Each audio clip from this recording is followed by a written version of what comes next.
मैं आज इस बात को लेकर चलना चाहता हूं।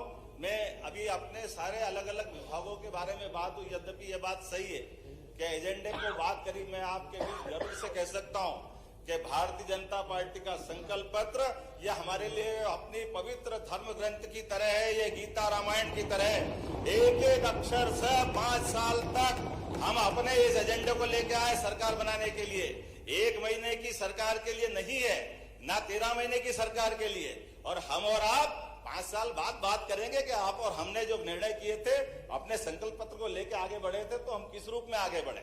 मैं आज आपके लिए खास करके 2-3 चीजें आपके सामने बताना चाहूंगा कि राज्य सरकार होती है मूलभूत सुविधाओं के लिए, उस पर भी हम काम कर रहे हैं। लेकिन सरकार अपने प्रदेश का मान, देश का मान और भारतीय सनातन संस्कृति का मान दुनिया में बढ़े, इसके लिए भी काम करने की आवश्यकता है। और मुझे इस बात की प्रसन्नता है, ऐसे कई विषयों को लेकर के जब से हमारी सरकार बनी, ऐसे कई एजेंडों को लेकर हम आगे चल रहे हैं। आपकी जानकारी के लिए बताएं, आज से 300 साल पहले तक दुनिया में भारत का टाइम स्टैंडर्ड दुनिया में माना जाता था।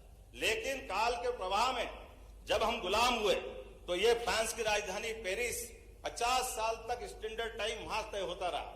उसके बाद 250 साल पहले जब अंग्रेज हावी हुए तो अंग्रेज इस चीज को पेरिस से उठा करके ग्रीनविच ले गए और ग्रीनविच से वो दुनिया में स्टैंडर्ड टाइम तय करने लगे।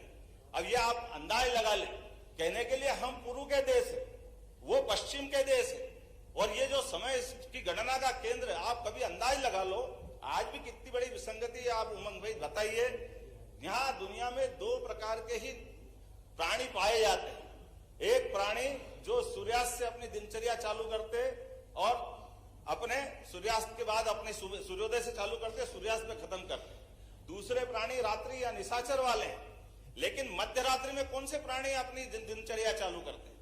ये मध्य रात्रि में 12 बजे दिन बदलेगा, इसका कौन सा स्टैंडर्ड, ये कौन सा पैमाना है?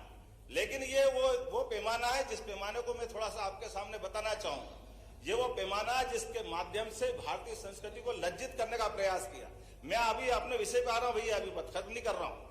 आपको भी मौका दूंगा, आप अपनी आंखों से जाके देखना। 21 जून और 22 दिसंबर दिन के 12 बजे उज्जैन की ऑब्जर्वेटरी में जाना। एक शंकु यंत्र है, 300 साल पहले बना है और आधुनिक साइंस की दृष्टि से जीपीएस है, फिजिक्स का बना हुआ, जहां से आप डिसाइड कर सकते हैं कि दुनिया का सेंटर पॉइंट कौन सा है। आपको गर्व होगा वो उज्जैन और डोंगला है, जहां पे 23.26 अंश मिलेगा। लेकिन ये हमारे आधुनिक साइंस के आप उपकरण भी बता रहे हैं जो हजारों साल से हमारे पूर्वज जानते थे। ऐसे गौरवशाली चीज को हम विस्मृत करके केवल पश्चिमानुकरण जो करने लगे, उस काल के प्रवाह के चक्र को बदलते हुए उस ऐसे रहस्यों को भी सबके सामने लाने का काम हमारी सरकार कर रही है।